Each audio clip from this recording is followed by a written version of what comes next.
Welcome back to the channel, everybody, and today it's my number 8 or number 9 team in my 2024 NFL Deep Dive series. It's the Miami Dolphins. Now, why do I say that? For those of you that didn't see the Jets and the Steelers video, it is contingent on Brandon Ayuk and his status of whether he's a 49er or a Pittsburgh Steeler. Right now, Pittsburgh, without him, is my 10th ranked team. They will move up to number 8 in the event Brandon Ayuk is traded to them. That would bump the Jets from 9 to 10 and this Dolphins team from 8 to 9. But for now, they are number 8. They are a very exciting team. We'll get into why I'm overly excited about some of their parts of their roster. I think they're a very complete team. We'll get into the coaching staff as to why I do have some trepidation. Is trepidation the right word? For the way that they go about things week to week. We'll talk about that. They have built a really strong foundation of great players. You know, you have Tua, you got Raheem Mostert, you got Devon Achane, you got Tyreek Hill, Jalen Waddle. You got Austin Jackson on the offensive line who broke out. You got Teron Armstead, who outside of his injury concerns is a great player to have. That's just on the offense, and then they continuously add to that with rookies like Jalen Wright, veterans like Odell Beckham and Jonnu Smith. Just continuously enhancing the entire offense and the capabilities, but also adding guys who really suit the strategy that they're trying to have. Now we'll talk about why I think that may not be always the best idea, but it's really worked for them in terms of their regular season success. And we'll talk about what I think they need to do to get more playoff success this season and in subsequent seasons. On the defensive side of the ball, they put a real focus on the edge rushers. They did lose Christian Wilkins, never really got around to replacing him. We'll talk about why that's a bit of an issue and that could come back to bite them.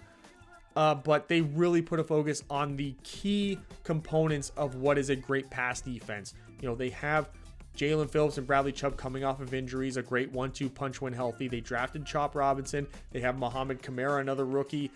Cameron Good is a low-key good early down guy that they can have in that really enhances the overall performances and puts Phillips and Chubb in a position where they don't have to be on the field all the time. We'll get to that. Jalen Ramsey, free agent pickup, Kendall Fuller, along with last year's draft pick, Cam Smith. A great 3 group there. They also have Javon Holland, who really came into his own last season, and they gave him a veteran partner in Jordan Poyer to complete probably the best overall defensive back group that you could find in the entire league.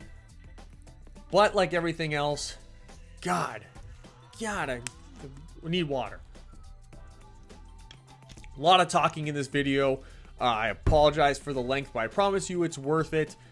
Dry mouth and all, doing my best. Let's get to the coaching staff. And really the only true weakness, which is odd to say. So overall, this is my 13th, well, tied for 13th ranked coaching staff. It starts with Mike McDaniel, the head coach. He is my 11th ranked head coach. Now, I have to keep him outside the top 10 just because I do feel like there is something missing here that hasn't been proven. I think that, not that it's missing, it just hasn't come to fruition yet with him. I think as he gains more and more experience every year and continues to sort of mix and match his positional coaches, his assistants and everything, I think it eventually will get there. He definitely raised this team up a level that the previous coach, Brian Flores, just couldn't do. I think he brought an excitement to the team, like a modern day excitement that just wasn't there before. And I think that he really is a great offensive mind. I think if he was an offensive coordinator, he'd be undisputedly number 1. His offensive coordinator, Frank Smith, I have him 16th, right in the middle of the pack. You know, it's hard to judge. It really is hard to judge Frank Smith. He's been the offensive coordinator there since 2022. He's been a coach for a long time. You know, he looks like he's a younger guy, but he's been around for a long time.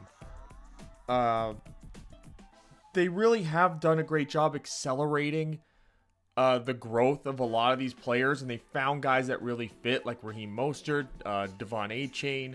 They were able to grab Tyreek Hill and Jalen Waddle and all those guys. Alec Ingold has been sort of this unsung hero of this offense, playing that Kyle Juszczyk role. And that's something that McDaniel and Smith have sort of been able to accomplish together as this offensive brainchild. But there are moments where, admittedly, the offense does have some odd bonehead moments. And is it the players? Is it the strategy in the moment? I think it could be a combination of both. And I think that's something that they really do need to clean up if they want to get this team to have the success that the roster dictates that it should have. They've sort of been this ultimate underachiever. Now, I know that they're playing with Buffalo all the time and Kansas City, but should they have been playing like seriously deep into January by now? I think so. Butch Berry's their offensive line coach. Darrell Bevell is the quarterback's coach here. I don't think enough can be said about Darrell Bevell. I think he's kind of underrated, especially as, the pass game coordinator as well, mixing himself in there. He's coached Brett Favre, Russell Wilson, Matthew Stafford, Trevor Lawrence. He's got one hell of a resume behind him. Again, for somebody who doesn't look like he's been in the league that long, if you go look at a picture of Darrell Bevell, you're like, that guy's 40. How did he coach Brett Favre?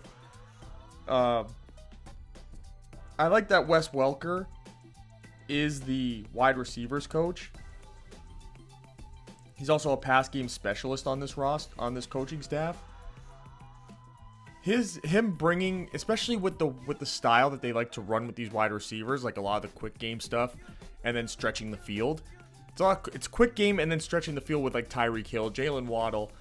So I would look for maybe Odell Beckham to hopefully add another trinket to his game because of Wes Welker. Wes Welker bringing him into that more traditional slot role that he's probably going to end up playing in this offense.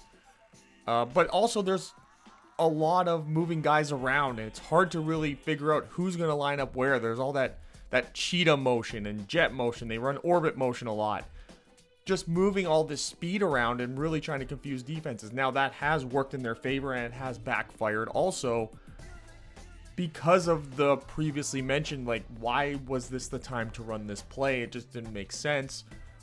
I think that if they can clean that up, it could be the number one offense in the league very easily. Tua could have that MVP season. Tyreek Hill could get to that 20 touchdown mark, I think. Not going to say relatively easily, but he could get there. Eric Studsville, the assistant head coach, running backs coach, he's got a huge role here as well because the running backs are such a huge part of the offense. This like Shanahan style offense. And with Mostert and Devon Achane, and they got a couple other guys on the roster too. They are really a driving force of this offense. I know all the attention really goes to Tua and to Tyreek Hill especially, but this running game, the ability to run play action off of that and run play action effectively because the backs are so complete and so fast. Again, speed is everything on this team. You do have to account for that, so it does open up more opportunities in the passing game as well. The defensive coordinator, Anthony Weaver, this is his first year, I believe, as the defensive coordinator here. I remember him as a player. That's how long ago I go back for my knowledge of Anthony Weaver, at least as a player. He came over, I believe, from Baltimore last year, where he was the run game coordinator and defensive line coach. He was the one behind the huge breakout of Justin Madubuike. At least as a position coach. I think that's one of the reasons why he was able to get this job, is because of that breakout season. He's got his work cut out for him for interior defensive linemen because he lost their best interior defensive lineman before he even came to the team in Christian Wilkins. So he's going to be having to look at some of these interior defensive linemen in particular and find somebody who can fill those shoes. Because they do have a great edge room. They've committed a lot of resources to that. But the interior of the defensive line is going to be an issue, and we'll get to that when we get to the player grades. He is my 18th ranked defensive coordinator. He does get a high ranking for a first-time defensive coordinator because of the level of success that he's had, the system that he was just a part of over in Baltimore that was the best statistical defense that they've ever had. And you think about the ground that covers from the 2000 Ravens defense that single-handedly won a Super Bowl. So he does have his work cut out for him. He's inheriting a great roster, though. He's got one of the best cornerback rooms. He's got a great safety room as well. Really great depth at edge that does have the injury concerns that we'll get to as well. But they invested a first-round pick in Chop Robinson, so they are giving him a lot of resources here to work with and setting him up for a lot of success as a first-time defensive coordinator. He's also got Joe Barry as a linebackers coach and run game coordinator coming over from Green Bay. Joe Barry just was uninspiring, but maybe just breaking him down into being a straight-up positional coach will really help, especially if he's the run game coordinator for the defense. The linebackers in particular on this team, like David Long Jr., we'll get to his grades. Channing Tindall as well. Great linebacker play against the run. So hopefully he can continue that, enhance it, and develop them even further to get them to like that number one spot, because they're like really good in that sense. And you hope that he can also add something to them in pass coverage, because that's something they do lack in that linebacker room in particular. Ryan Slowick, I believe that he's the brother of the Houston offensive coordinator. That would make sense to me. I feel like that is a thing. I feel like he is. I could be wrong. I could be wrong. But it feels right because they're all part of the same sort of world under that Shanahan system, these last names. He's the defensive backs and pass game specialist. He's got an embarrassment of riches where it's basically impossible for him to screw up. The only thing he's really got to look to right here is Cam Smith and developing him. You look at the special teams coordinator, Danny Crossman and Ronnie Bradford. I think Danny Crossman's been there for a while. Danny Crossman's been there since 2019. He was also an assistant head coach in 2021. He's got 32 years of experience. So the special teams, it's going to be interesting to see how they use the special teams, especially with the new kickoff rule, and who they're going to put back there, because they have so many options to put back there with this new kickoff rule that they could be actually a really dangerous team in that sense if Crossman can come up with the right combination of guys back there. It could be, this team's going to be a track meet as it is, but if they can add that track meet aspect to the special teams as well, then they could set themselves up where you get against some of these more like methodical teams. They might blow these teams out because they just won't be able to keep up with them. There is the risk as well that they might play too fast, and you've seen that also. McDaniel has developed a strategy from week to week where the Dolphins will sometimes play a little too fast, because that does suit with their style, but to overplay that hand has hurt them in many aspects, especially if you play against some smarter teams and smarter staffs like the Chiefs, for example, where you got Steve Spagnuolo, who's not afraid to attack.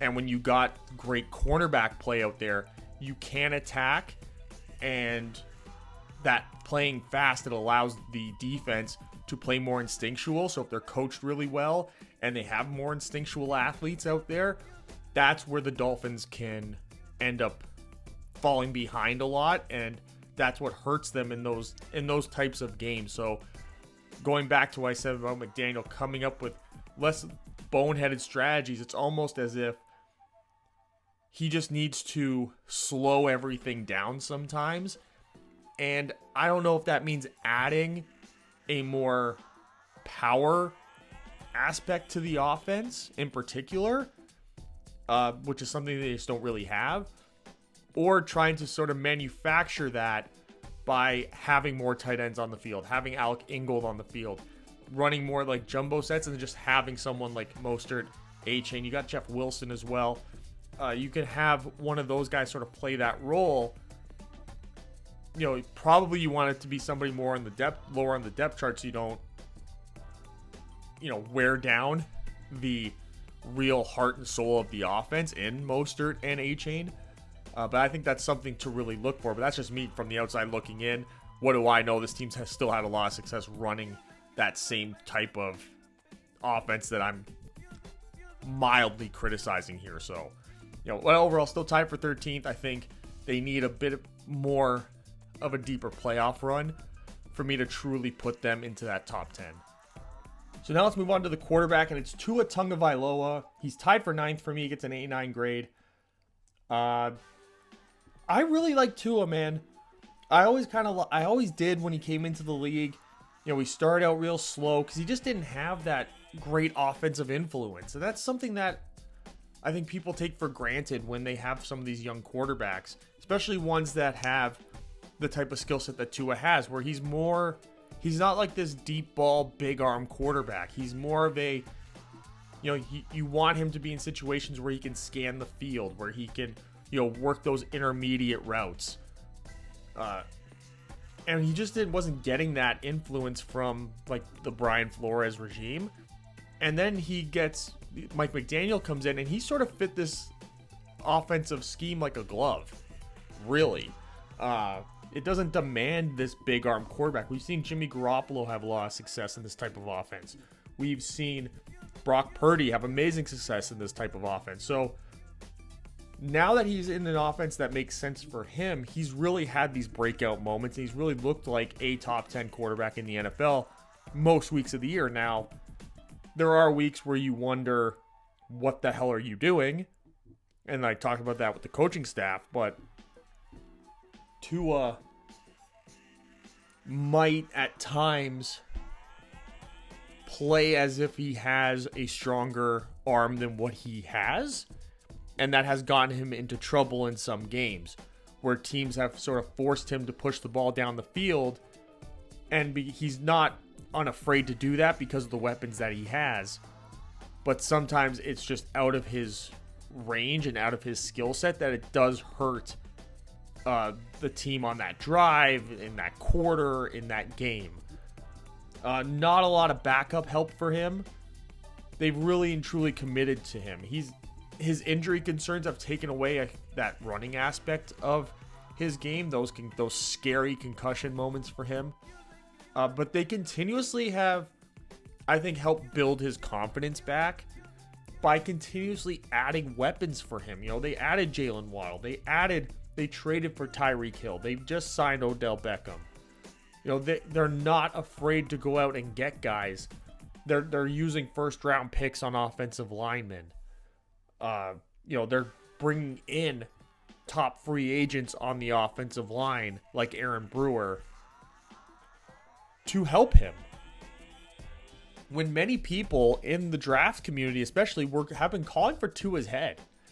Like they're saying that the ceiling isn't high enough for him. And I think that he's got Super Bowl winning qualities, especially if they can continue to mold this offense to his strengths the way that they have, while also, again, at times slowing everything down a bit and being more methodical, because Tua can be very methodical if they give the opportunity to do that. He can chip away very successfully at a defense, 6 yards, 7 yards, 5 yards. He can throw those types of balls. He's not afraid to go into those intermediate to short areas, especially on early downs, just to keep the offense ahead of schedule. And if they can continuously put a strategy together where Tua, all he has to do is keep the offense ahead of schedule.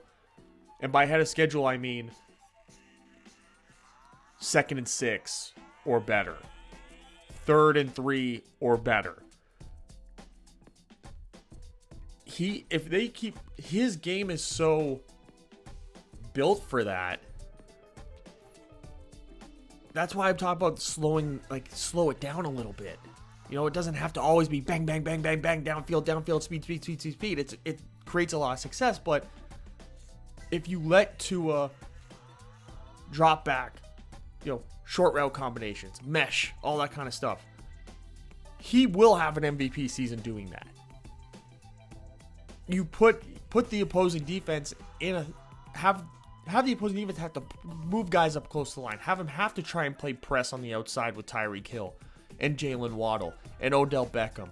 Because the second that you put them in that position, that's when you can unleash them down the field. And because they're so good at getting that early release, if you force that DB to play him in press, now you've almost eliminated the issue with Tua's arm in the deep ball, because the release is going to happen 5 to 8 yards down the field rather than it having to be a more long drawn out play where now Tua's just launching this as far as he can and hoping for the best. So there are, as long as they play to his strengths, he could get himself into that top 5 conversation. I truly believe it by this season. They sort of are screaming this has to be the year, the window is closing. So this has to be the year where they really dial this in. Maybe Frank Smith has some type of influence in that sense. Maybe he gets a little bit more control. Maybe he does change things up a bit. Or maybe Mike McDaniel realizes, okay, let's shorten games a little bit more, and be more selective in when we are trying to push Tua's arm perhaps to its limit. Now let's go to the running backs here, and this is the straight up run threats here. Tied for 13th, Raheem Mostert, Devon Achane, a great 1-2 punch. They drafted Jalen Wright out of Tennessee, who's going to be like this 3rd running back for them. He's had some pretty good preseason moments so far. I think he'll settle in nice. I would almost look at Jalen Wright. I don't know when he's going to get on the field exactly. I like Raheem Mostert here on early downs. Devon Achane is still a great back. He established himself as a great back early on in his rookie season. So Jalen Wright is just yet another depth piece. This is sort of like the typical Shanahan thing where you always draft a running back for some reason just to make sure you have it. Now, Jalen Wright, I think, is a great 3rd back because if one of these backs go down, I think he can slide into either one of their roles without having to overload the back that's still healthy, especially when you get here to the receiving back aspect. He is, Devon Achane is my 7th best receiving back. You see Jalen Wright there, he's got a good grade. So if Devon Achane, for example, goes down, Raheem Mostert can easily step into this role, and Jalen Wright can sort of pick up the early down work that, when Raheem Mostert needs a break. If Raheem Mostert goes down, Jalen Wright can step into the Mostert role. And I think that there's just a lot of, it gives you a lot of leeway. And you also now don't have to completely run these guys into the ground, especially early in the season. You can work these backs in and you're not losing a whole lot. Like Jalen Wright on a lot of other teams, we say this about a lot of some of these rookie running backs, like Braylon Allen, we just talked about it with the Jets. If he went to a different team, he's a starter. But he went to one of the most stacked running back rooms in terms of its depth in the entire league. So he's kind of stuck there, waiting for an opportunity. Now, does Jalen Wright become your return man with these new return rules? Maybe. I haven't paid too close attention to the preseason in that sense of who's returning kicks for what team. So I don't know if Jalen Wright's been doing that. But if he's not, I don't see why he shouldn't. You want to put a guy back there who's almost like a running back or like a shifty, agile wide receiver, more so than like your traditional return man who's sort of just like a depth player on your team. But getting back to Mostert and Achane, they're Mostert's got more size on him than A-Chain. A-Chain's like a really like small guy. I think he really fit well into this offense when he came in, and it really suits his style of play. It's, again, playing super fast. Mostert, really fast. A-Chain, really quick, really fast, really shifty.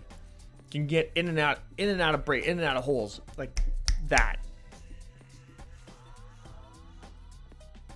With Mostert, I think as the season goes on, you want to lessen his load because he is getting up there in age. And there was injury concerns for him when he was in San Francisco. Once he came here to Miami, he's sort of able to stay healthier. He's shown that he can be that great back.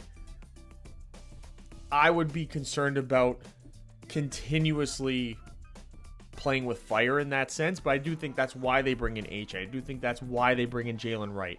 I do think that's why they have Jeff Wilson, Salvin Ahmed, these types of guys, is because I do want to see throughout the season them lessen the load on Raheem Mostert so you can continuously optimize his skill set and optimize his overall talent level within the offense. And I think you can find yourselves, I think, in certain games where Mostert maybe is only getting 40% of the offensive snaps, and the other 60% is split between A-Chain and Jalen Wright. I don't think that is out of reason, especially with the style of offense that you can play with mixing and matching the running backs.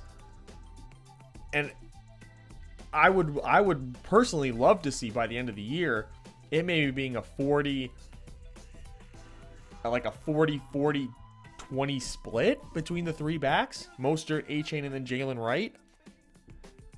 I think that mixes things up. I think it keeps everyone fresh, and I think the skill sets are at least comparable enough where you don't need to A, change the offense all that much, and B, you're not giving away what you're doing with the given personnel, because they all can contribute in all these ways.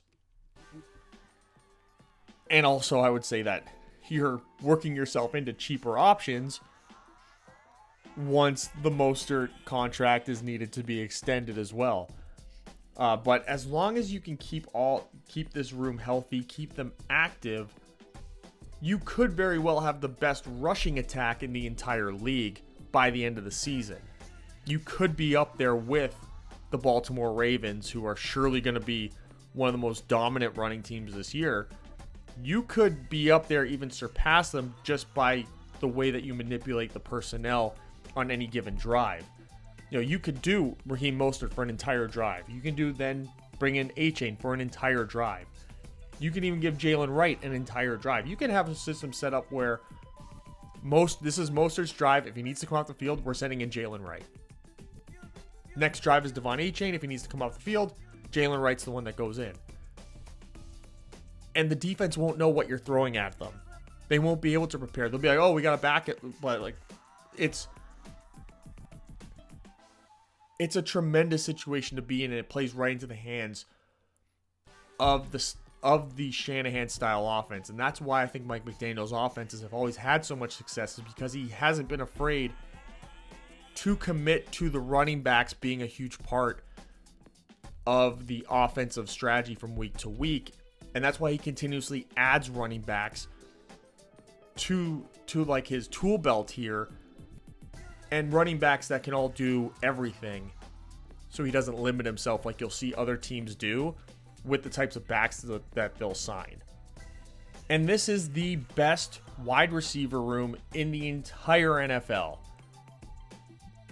by a huge margin. Even before the signing of Odell Beckham, it would be the number one room, because you got Tyreek Hill, who's the most dangerous wide receiver in the NFL.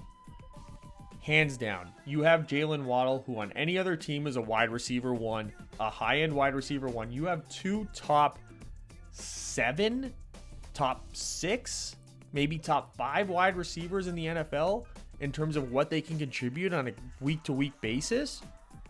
Then you got Odell Beckham, who's probably the best number 3 receiver in the league right now. Coming over from Baltimore, he's going to have so many opportunities here. And if he can get to being like 80% of what he was at his peak,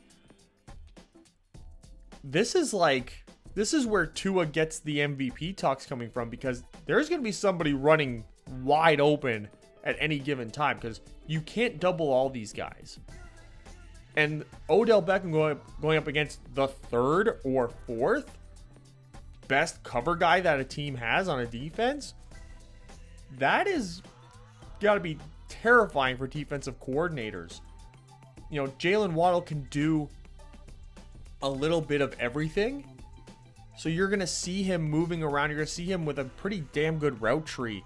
He's almost the route tree guy out of this group, because Tyreek Hill, you're going to see him doing just a lot of things that, you know, take advantage of how fast he is and the fact that he is so much faster than everyone else. So you will see him on that like late motion that they call it the cheetah motion, that just discombobulates a whole defense, makes them have to communicate real quick and anticipate, and they're going to have to really prepare week to week for that. And you see it happen every single week almost, where the defense just isn't ready for it. It's impossible to really prepare for it. It's almost impossible to execute because of how athletic Tyreek Hill is.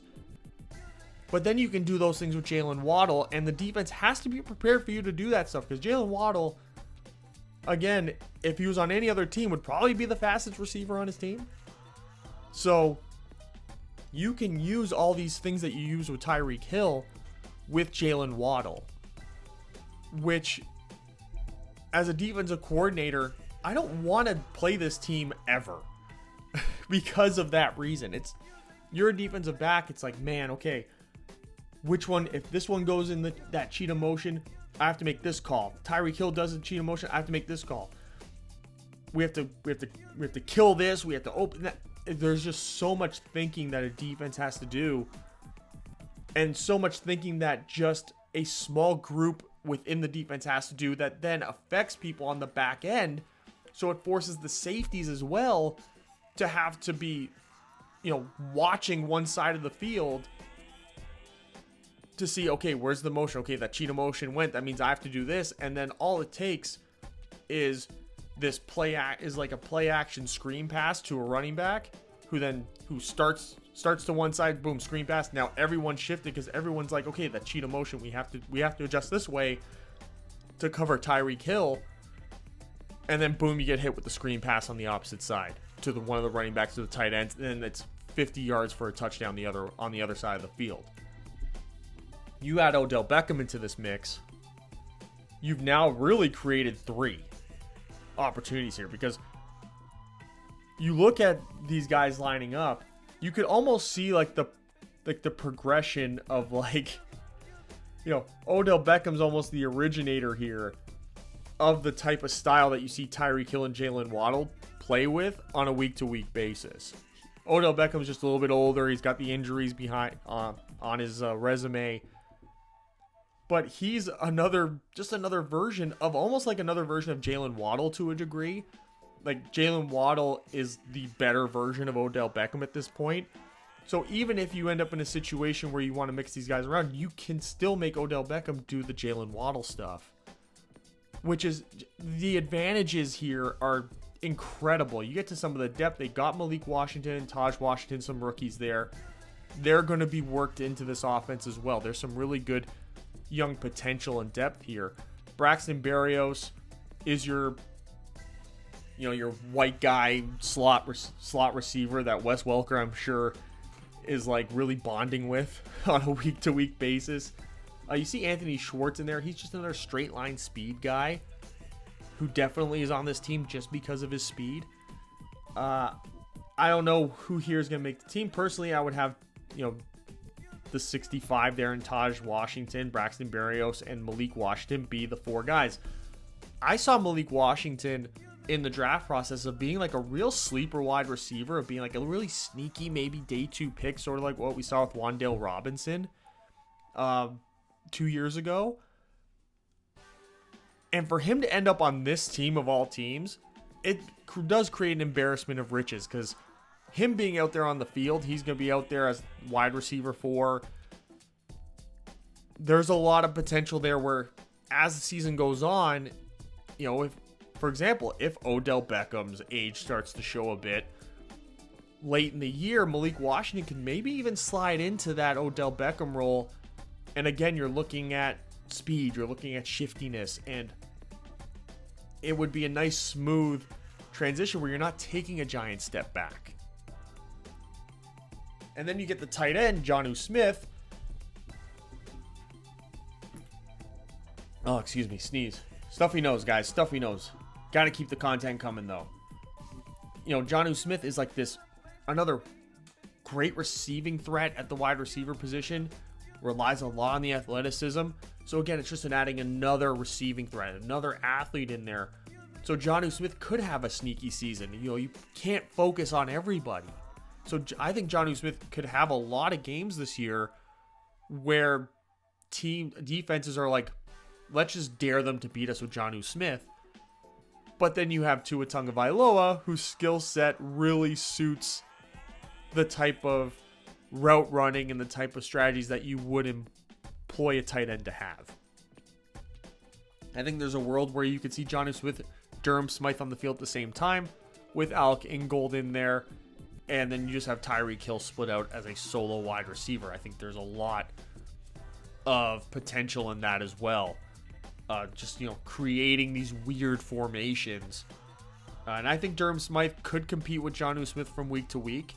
I like Durham Smythe as more of a traditional tight end than Jonnu Smith is.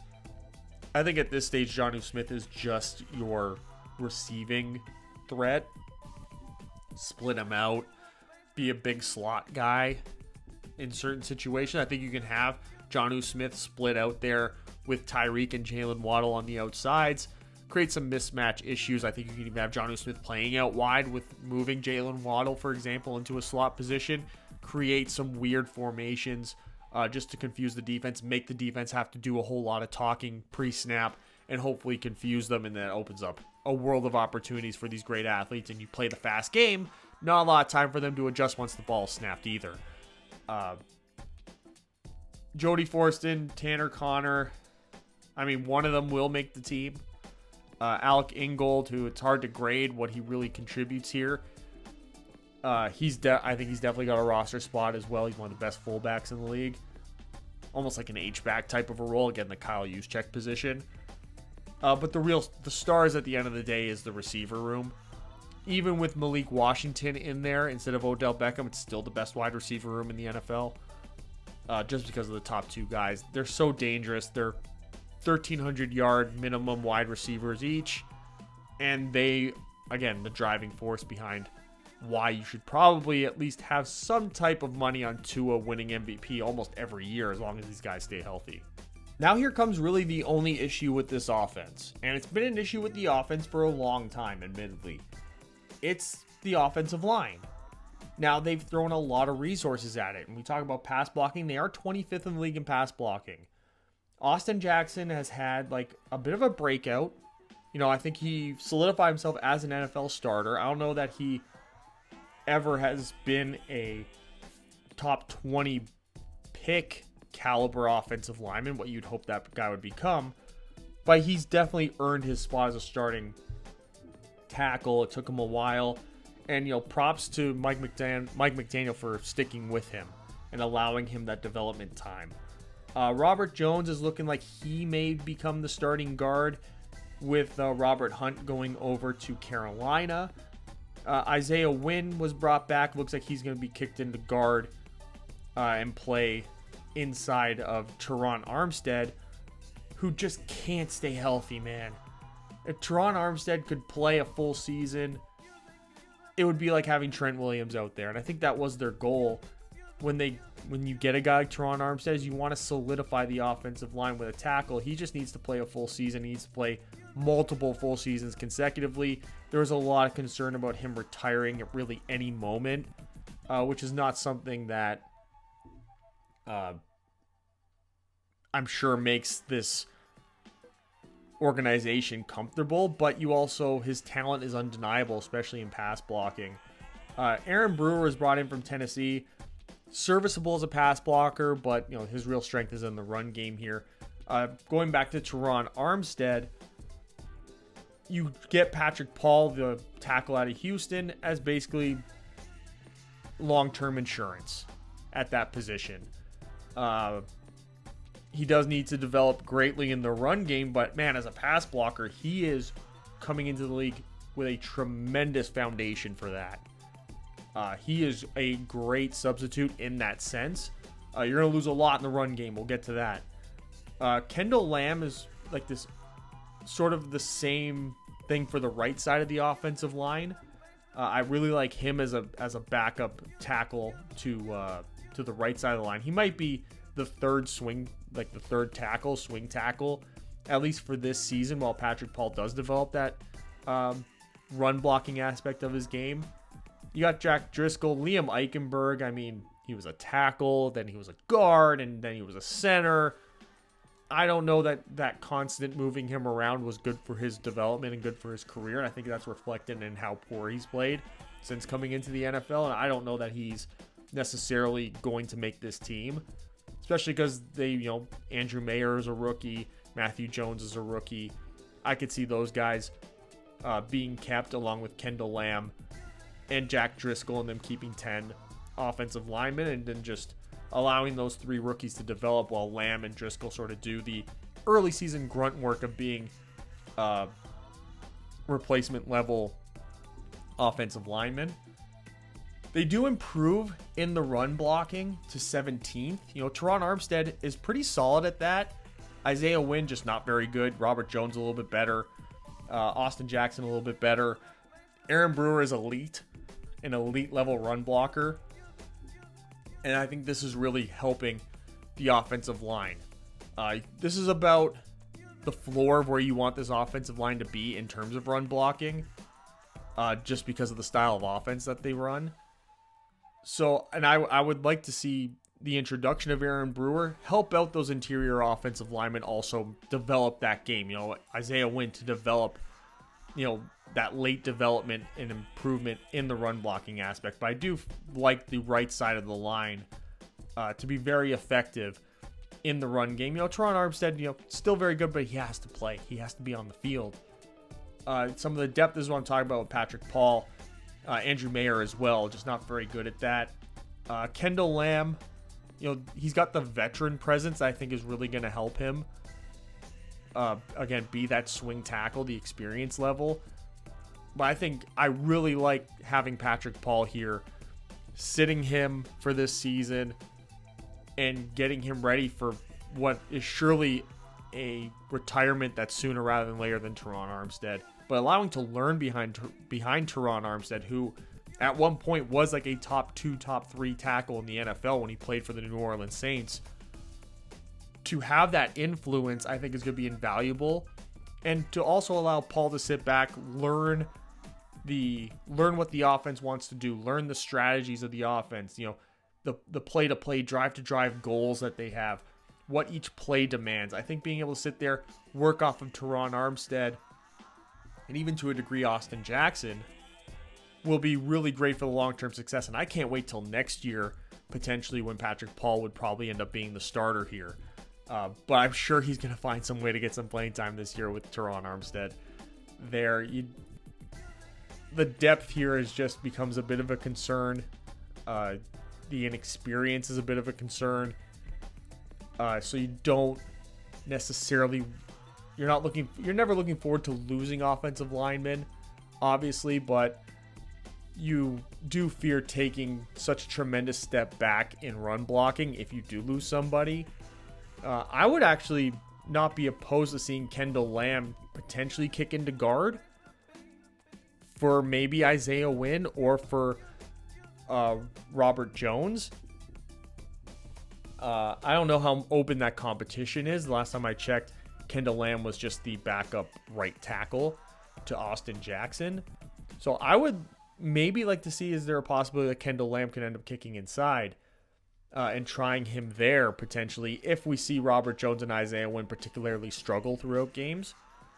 That would be something to watch, I would think. So this is my 9th overall offense, 8th passing offense, and they are tied for 10th in run offense. And we just went over that offensive line. Imagine if they can get this offensive line playing like a top 20 pass blocking offensive line and like a top 15, top 10 run blocking offensive line, how much that would elevate the overall play, because they're getting this with a lot of just pure speed and talent from the skill positions that are, it's one of those few offenses that elevates the offensive line when usually it's the other way around. Now let's move over to the defense, and this is where there's questions. It's in the edge room. Now, Shaq Barrett was brought in and he retired in the middle of training camp, which I completely understand.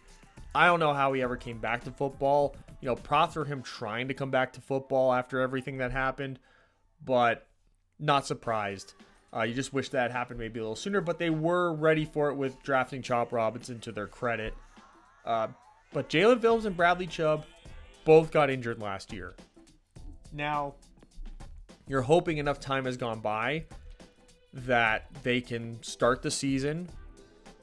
Maybe their workload, if they are able to start the season at 100%, you lessen the workload. They've done a great job of adding depth pieces in here with Chop Robinson, the first round pick, with Mohamed Kamara, with even Grayson Murphy. Cameron Good, I think, should get looked at as well. They got a deep room here. Now, with these two guys healthy as the starters, they're the 5th best edge rush group in the league. Two legit number ones, middle of the pack of the league number ones, combining to make this. Chop Robinson is going to be a great addition as a third edge rusher here. You're not going to get him on early downs, but you'll get him here. I like the different abilities that Phillips and Chubb have. They're very different, but they do bring really great production when they are healthy and when they're on the field together. You wonder what their workload looks like with Andrew Van Ginkel now gone, who had a tremendous year last year coming off the edge and being like that hybrid edge rusher off-ball linebacker role that he perfected last year. You wonder who maybe takes on that mantle. I don't know that they necessarily have anyone who can take on that mantle fully. So how they went about replacing him in those two aspects, I think Chop Robinson is the one that covers the pass rush for sure. You get into the edge versus the run, they do drop to 12. You do see Chop Robinson take a tremendous step back, at least in terms of his compared to his pass rushing. But Cameron Good takes a great step up. I really like Cameron Good perhaps being featured more and more on early downs throughout the season, because you do want to keep Jalen Phillips and Bradley Chubb as fresh as possible throughout games. So I think having a nice, healthy 4-man edge room here, with Phillips and Chubb being your two main guys, Good being your early down substitution, Chop Robinson being your passing situation addition. Maybe there's a world, because of Bradley Chubb, you kick Bradley Chubb maybe into like a 4-tech sort of position, and then you have Jalen Phillips and Chop Robinson on the outside. I think on passing downs particularly, that could take advantage of some of the deficiencies that you're going to have from your interior defensive line, which was one of the best last year, and now losing Christian Wilkins, you have the 31st ranked interior rush. A world where, Greg Seiler is the only one on the field with Bradley Chubb, Jalen Phillips, and Chop Robinson, that definitely elevates how good you could be as an overall front four on passing downs. But I see Seiler and Gallimore as sort of being interchangeable, just different styles. Like I see Gallimore being more of a traditional interior defensive lineman. Zach Seiler is sort of he's in a 4-3 defense, like a more traditional 4-3 front. He might be like a bigger defensive end who kicks inside in these situations, but I think he's more of a full-time interior guy in like the more 3-4 style that they've sort of built this defense around. And then bringing in Weaver, I think he's sort of going to maintain bringing it over from Baltimore. They do have some pretty good depth. Deshaun Hand is sort of hovering still around in the league. Tier is another good rotational piece. I don't necessarily see anyone other than Zach Seiler, just because of his experience, being dedicated to being a starter here. You know, Gallimore never really reached where Dallas hoped he would. And it was in a very favorable defensive coaching scheme with Dan Quinn. So I don't know that Gallimore's ever really going to get there. You look at them as run stuffers. Again, Seiler, I think because he's much better as an overall player than a Gallimore, than a Hand, than a Tier, that's why he's basically dedicated as the number one interior defensive lineman. They just didn't do a good job of replacing Christian Wilkins, which was very surprising. I thought that there were some really good pieces in this draft that maybe they didn't need to get Chop Robinson. I understand why they did it. But when you had Johnny Newton there, for example, even other guys like kid from Tennessee, from Texas, why am I forgetting? Tavondre Sweat was available there. I just think they could have done so much better on working on this interior line. Now, they brought in a defensive coach whose reputation is elevating interior defensive linemen, in particular as pass rushers. So maybe that's the goal here, that he's going to maybe elevate Neville Gallimore, and Gallimore is going to be like Matt Abuike and have like that late resurgence of talent and ability. Maybe that's what they're sort of looking at here. Maybe it's Tier who does it. You know, Davion Nixon, I would almost want to highlight him because I remember his draft cycle. He was getting like first round buzz, and I don't think he even got drafted. And if he did, it was late. It was like late day 3 or something by Carolina. I know Carolina was the team he ended up on. You know, at least I was 99% sure. But I remember him getting like first round buzz, and then people were like, there's no way he doesn't go in day 2 just because he's got all these traits or whatever. Maybe Davion Nixon is the one that really benefits from Anthony Weaver's hire and is like the surprise guy on this interior group who elevates it to back into like the top 20 overall or something. Because right now they are a bottom 5 minimum, maybe bottom 3 interior group. They just don't have the bodies, they don't have the versatility, they don't have like a true set of guys outside of Seiler that you can look to be reliable, you know. And Seiler being like the third guy you have to worry about on the defensive line does benefit him. I just worry about him getting beat a lot with interior runs and that being overpowered. Because, you know, just because he's the best run stuffer on this defensive line coming into the season doesn't mean that that's necessarily a situation you want him to be in.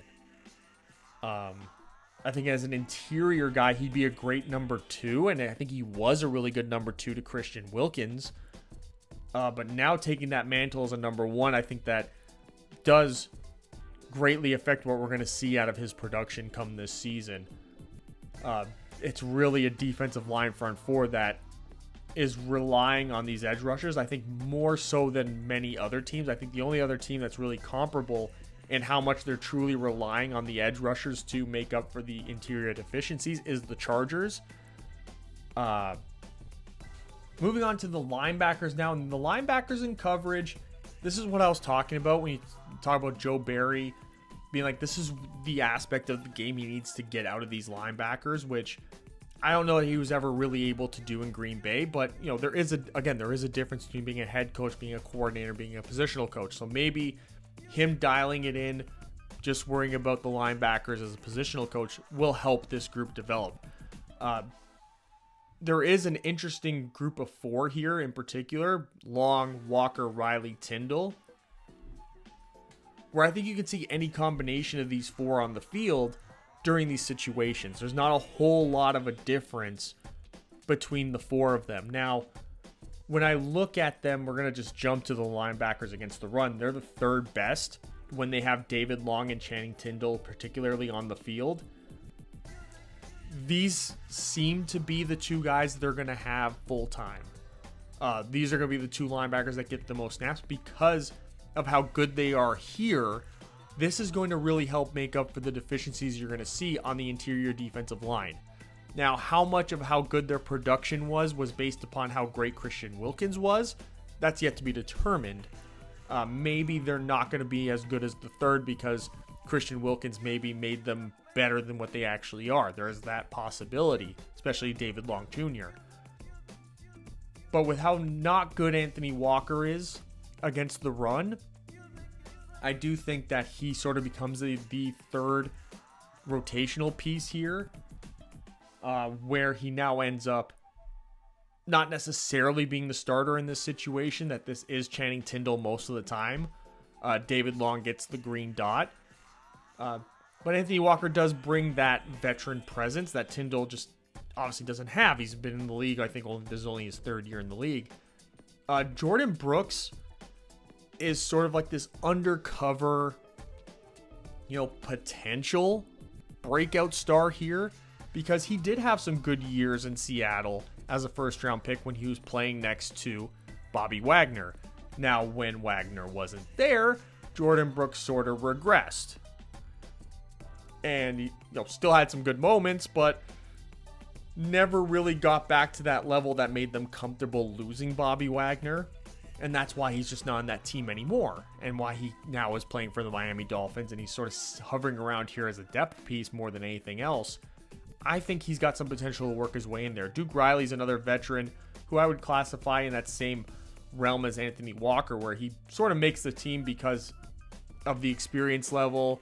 I think he's going to be somebody who could be a real asset on special teams as well, more so than Anthony Walker. I think you look at Anthony Walker, and I think because he was a starter for so long with Indianapolis and he was a great contributor for the Cleveland Browns for a while there's almost like an ego thing going on where Duke Riley's sort of always not been a starter. He's always been like a depth piece for a linebacker squad. So he could be somebody who can become a great special teams captain, for example.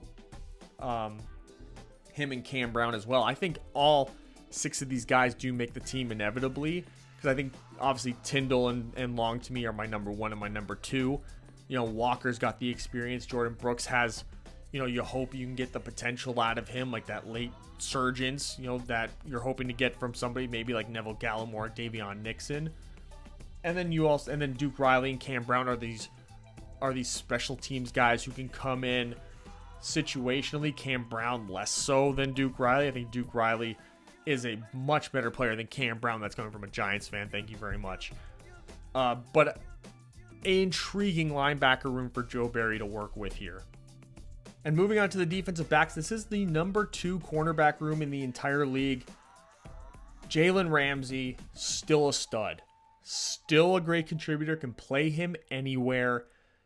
Can play him outside. Can play him in the slot. He's aggressive against the run. He's still a great player. And a true asset here. You're going to see him following around Garrett Wilson. You're going to see him following around any number of different guys out there that may end up coming across his way. Stephon Diggs out in Houston, maybe even Nico Collins. Kendall Fuller's coming in here from Washington. I really like him to maybe just settle in as a slot guy. I think Jalen Ramsey's versatility, however, makes you more comfortable kicking Fuller maybe out to the outside. But Fuller's greatness has always come from that slot role. Even when Washington kicked him out to playing outside corner role, he was never as good as he is playing at the slot, at least consistently. Cam Smith I believe this is his second year in the league coming in. He's going to get opportunities now with Xavier Howard gone. He's going to get more opportunities, that is.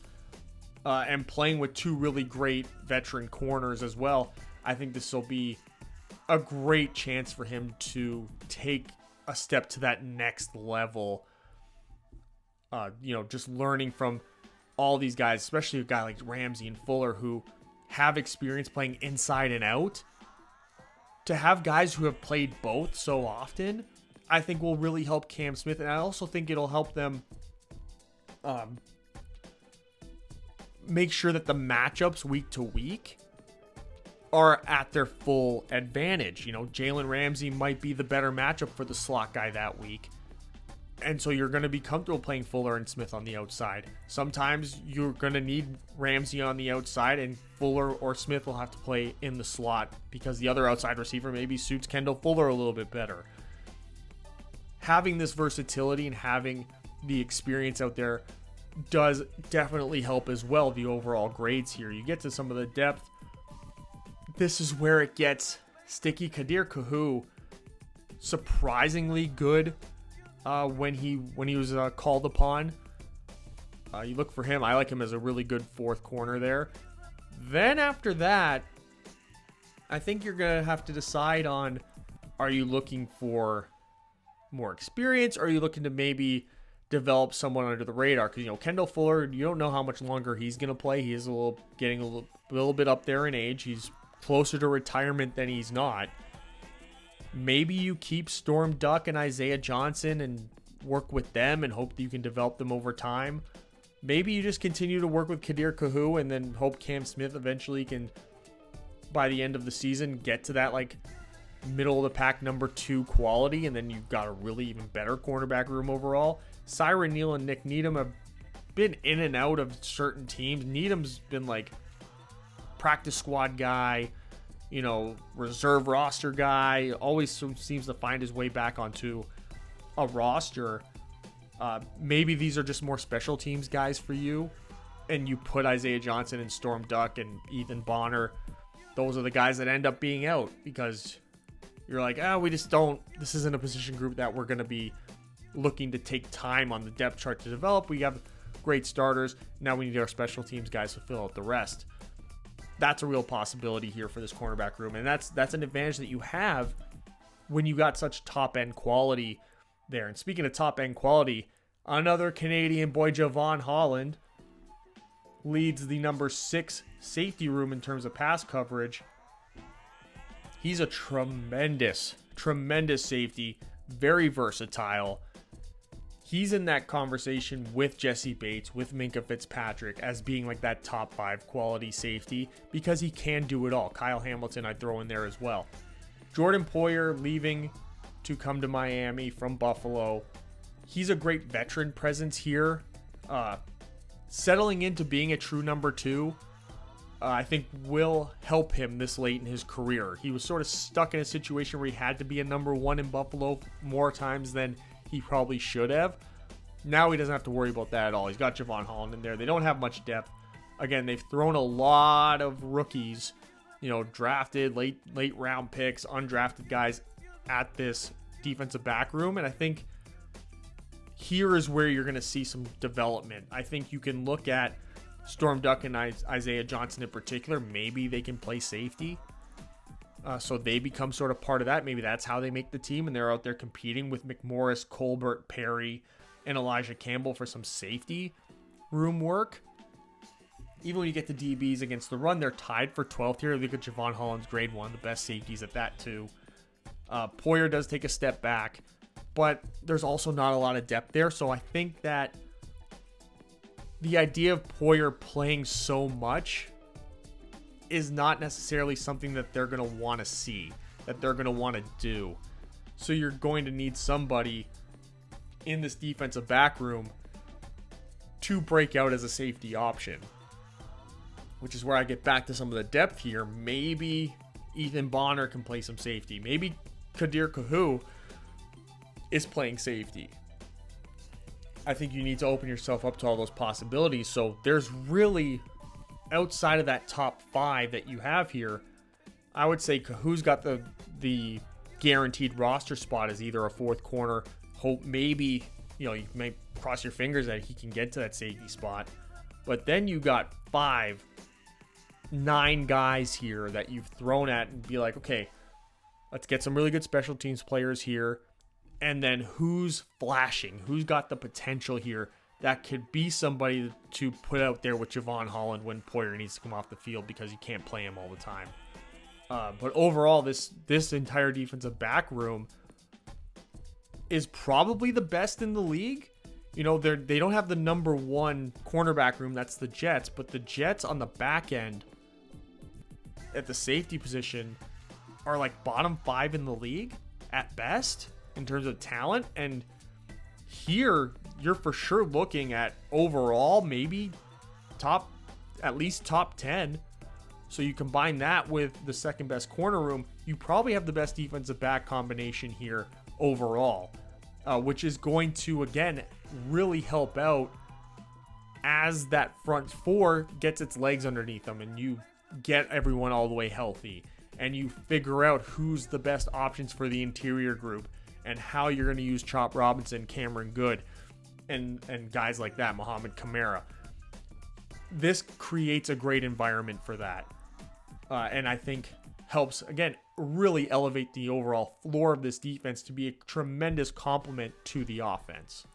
So this is the 8th ranked defense in the league. They are 11th in pass defense, 8th against the run. And mostly the pass defense thing comes down to the linebackers and the interior defensive line, of course. And the deficiencies in run defense really only comes from the interior defensive line. So if Weaver can find that Madubuike on this roster, you could find yourself being a top 5 run defense and a top 8, top 7 pass defense to elevate this overall defense into that top 5 realm. But still having the 8th best defense in the league when you have such a high-powered offense, that's what really makes this team, very complete and overall a real threat. So the overall rank is the 8th team here. It could be 9th, depending on where Ayuk ends up. But hovering around that 8-9 range here. Tied for 13th coaching staff, 9th offense, 8th defense. Just a really talented roster. And there you have it, my number 8 or number 9 team in my 2024 NFL Deep Dive series, the Miami Dolphins. Make sure to like, comment, and subscribe. Let me know what you think about my analysis of the Dolphins and what I think their strengths and weaknesses are, and mostly what you think of what I think about what can take this team to that next level and get them a trophy, their 3rd trophy in team history, into that front office. And I will see you guys with the next video next time. Here are the other videos in the series. Enjoy them. Subscribe at my chin.